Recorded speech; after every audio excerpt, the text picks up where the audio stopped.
quantum state of the system that we may take as the proper description of reality.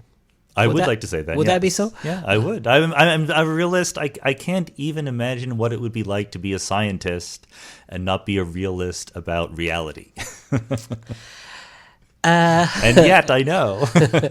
Right. So I would like to be a realist, but less radically so. I mean, there are. Let me say two things. There are a lot of quantities in physics which are relational. We know that they are.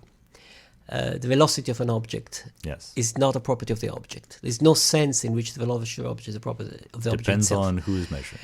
Right. And in fact, here, this is a good example because here we use measuring, but of course nothing to do measuring, right? Sure. It's the velocity of an object is a property of an object with respect to another object. Yes.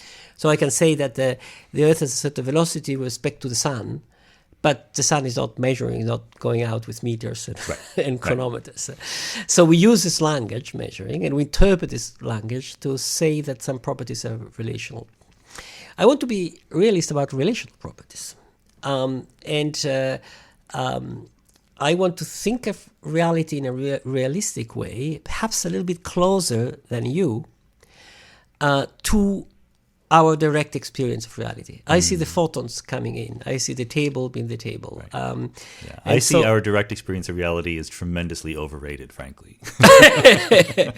And so I find that if we want to be realistic about the wave function, we have... actually, let me step back one moment. I think given the strangeness of quantum mechanics, any way we think it is comes with a price. So we have options. Yes. We have a number of options. And we have been talking about two options. Okay, the sort of many-world interpretation in which you have this wave function of everything, which come with a price, or the sort of strictly relational view which I described, which also come with a price.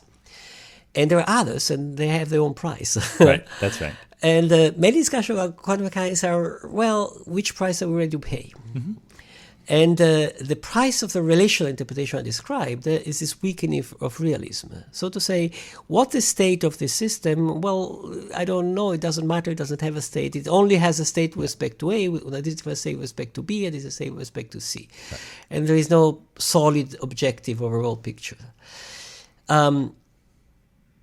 The price of the many-world interpretation is that I have to accept that there are, in some sense, there's all these many worlds.